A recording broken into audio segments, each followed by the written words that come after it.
Who was this man, El Chapo? What drove him to become a global icon of crime? Born in the rural poverty of La Tuna, Sinaloa, Mexico, Joaquin Archivaldo, Guzman Loera's life seemed preordained. His family were campesinos, scratching a living from the unforgiving land. Violence and lawlessness were woven into the fabric of their world. Joaquin, nicknamed El Chapo for his short stature, bore witness to this brutal reality from a young age. He learned to fend for himself, his formal education cut short in the 3rd grade. The mountains whispered tales of another life, one fueled by the drug trade that pulsed through Sinaloa's veins. Little did anyone know, El Chapo was about to write his own chapter in this dangerous saga. El Chapo's early life was a crucible, forging in him a ruthless ambition. He yearned to escape the clutches of poverty, to claim power as his own. The drug trade, with its promise of wealth and influence, beckoned. He started small, selling marijuana and working as an enforcer for local drug traffickers. He learned the brutal efficiency of violence, the language of fear and respect. El Chapo's ambition burned bright. He wasn't content to be just another cog in the machine. He craved control, a seat at the table of power. His cunning and ruthlessness did not go unnoticed.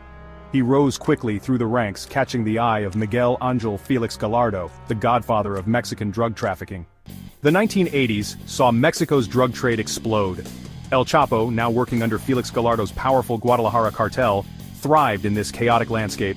He proved himself a shrewd operator, overseeing cocaine shipments from Colombia to the United States. His ambition and ruthlessness were matched only by his daring. He pioneered new smuggling routes, utilizing clandestine airstrips and sophisticated tunnels. El Chapo's ruthlessness was legendary. He wouldn't hesitate to eliminate rivals or silence anyone who dared to cross him. His name became synonymous with fear and power. But the world of drug trafficking is a treacherous one, built on shifting alliances and betrayals. The arrest of Félix Gallardo in 1989 shattered the Guadalajara cartel, throwing the Mexican underworld into chaos. From the ashes of the Guadalajara cartel, a new power emerged, the Sinaloa Cartel. This transformation marked a significant shift in the landscape of organized crime in Mexico. The Guadalajara cartel, once a dominant force, had been dismantled by law enforcement efforts, leaving a power vacuum that was quickly filled by ambitious and ruthless individuals. El Chapo, alongside partners Ismael El Mayo Zambada and Hector El Güero Palma, seized control of a vast drug empire. These men were not just partners in crime, they were visionaries who saw the potential to expand their operations far beyond the borders of Mexico. Their collaboration was the cornerstone of the Sinaloa Cartel's rise to power. Their reach extended far beyond Mexico's borders, spanning continents and infiltrating governments. The Sinaloa Cartel established a sophisticated network that connected producers in South America with consumers in North America, Europe, and Asia. This global reach was unprecedented and showcased their ability to adapt and thrive in the ever-changing world of drug trafficking. Cocaine, heroin, methamphetamine. The lifeblood of their empire flowed through a network of corruption and violence. The cartel's operations were meticulously planned and executed, with each member playing a crucial role in ensuring the smooth flow of drugs from production to distribution. The sheer scale of their operations was staggering, with billions of dollars worth of drugs being moved across borders every year. El Chapo, now a rising star in the narco underworld, commanded fear and respect. His reputation was built on a combination of cunning, brutality, and an uncanny ability to evade capture. He was not just a drug lord, he was a symbol of the cartel's power and influence. He ruled his empire with an iron fist, his every word law. El Chapo's leadership style was both feared and revered. He demanded absolute loyalty and obedience from his subordinates, and any sign of dissent was met with swift and brutal retribution. His ability to maintain control over such a vast and complex organization was a testament to his leadership skills and his willingness to use violence to achieve his goals. His legend grew with each successful shipment, each act of brutal efficiency. The stories of his exploits became the stuff of legend, with each new tale adding to his mystique. Whether it was a daring escape from law enforcement or a ruthless act of violence against a rival, El Chapo's actions only served to enhance his reputation as one of the most powerful and feared drug lords in history. He became a phantom, always one step ahead of the law, a master of evasion and deception. His ability to avoid capture was legendary, with numerous close calls and narrow escapes only adding to his mythos. El Chapo's knowledge of the terrain, his network of informants, and his willingness to use any means necessary to stay free made him a formidable adversary for law enforcement. The name El Chapo echoed through the streets, whispered with a mixture of awe and terror. His influence extended beyond the world of organized crime, permeating the very fabric of Mexican society. For many, he was a hero who stood up to the government and provided for his community. For others, he was a ruthless criminal who brought violence and suffering. Regardless of one's perspective, there was no denying the impact that El Chapo and the Sinaloa Cartel had on Mexico and the world. El Chapo's reign was not unchallenged. His rise to power was marked by a series of violent confrontations and strategic alliances. He was a master manipulator, always staying one step ahead of his enemies and the law. But his dominance in the drug trade was constantly under threat. Rival cartels vying for control of lucrative drug routes clashed in a bloody war that engulfed Mexico. These battles were not just about territory, they were about power, influence, and survival. The streets became war zones, with gunfights breaking out in broad daylight, leaving civilians caught in the crossfire. The once picturesque landscapes of Sinaloa became battlegrounds. The serene beauty of the countryside was marred by the constant presence of armed men and the ever-present threat of violence. Farmers and villagers lived in fear, their lives disrupted by the ongoing conflict.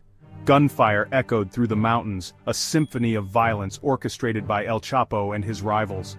The rugged terrain provided the perfect cover for ambushes and skirmishes, turning the region into a deadly chessboard where every move could mean life or death. The body count rose, each life a grim testament to the insatiable hunger for power and wealth. Families mourned their lost loved ones, while the cartels continued their relentless pursuit of dominance. The violence seemed never-ending, a cycle of retribution and bloodshed that left no one untouched. He was implicated in countless murders, his brutality a chilling reminder of the human cost of the drug trade. Each killing was a message, a warning to those who dared to oppose him. The fear he instilled was palpable, a dark shadow that loomed over the entire region. The line between businessman and butcher blurred, lost in a haze of cocaine and blood. El Chapo was not just a drug lord, he was a symbol of the ruthless ambition that drove the cartels. His operations were vast and complex, involving a network of loyal followers who carried out his orders without question. His enemies learned to fear his wrath, for El Chapo was a man who always repaid a debt, usually in blood. Betrayal was met with swift and brutal retribution. His reputation for vengeance was well-earned, and it ensured that loyalty was maintained through fear as much as through respect. The streets ran red with the blood of informants, rivals, and anyone foolish enough to stand in his way. The violence was a constant reminder of the high stakes involved in the drug trade. For El Chapo, it was a game of power and survival, and he played it with ruthless efficiency. The legacy of bloodshed he left behind is a stark reminder of the human cost of the drug war, a cost that continues to be paid by countless innocent lives. Despite the escalating violence, El Chapo remained elusive. He moved like a phantom, always one step ahead of the law. His ability to vanish into thin air, even as the authorities closed in, became the stuff of legend. The police would scour dark alleyways and conduct night surveillance, but he was always gone before they arrived. It was as if he had a sixth sense, an uncanny ability to predict their every move. His network of informants and corrupt officials ensured he was always privy to the authorities' movements. These informants were strategically placed, from low-level street dealers to high-ranking officials. They fed him a constant stream of information, allowing him to stay one step ahead. Corrupt officials, motivated by greed, took bribes to look the other way or even to actively mislead their colleagues. Suspicious meetings in dark rooms were the norm, where deals were struck and loyalties were bought. This intricate web of deceit and corruption was the backbone of his operations, making it nearly impossible for law enforcement to catch him. In 1993, he was finally captured in Guatemala and extradited to Mexico.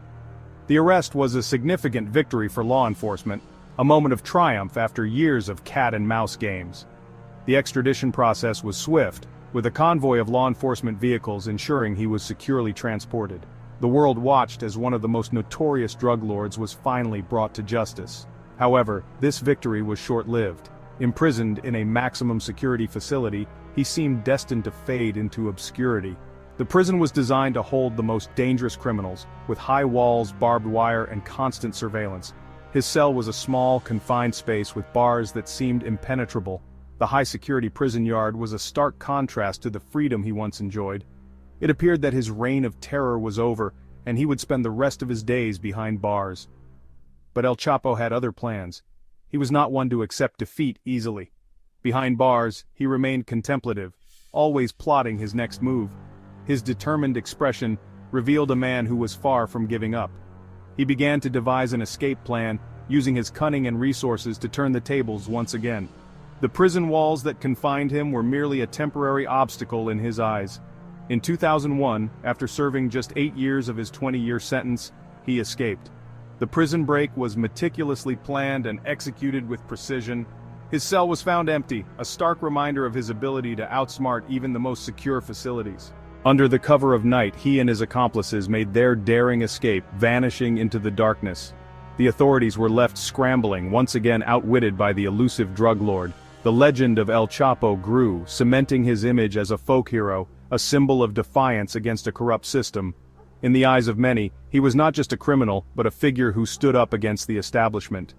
Murals depicting his image began to appear, and people celebrated his escape in the streets. Graffiti art immortalized his defiance, turning him into a cultural icon. His story resonated with those who felt oppressed by the system, and he became a symbol of resistance.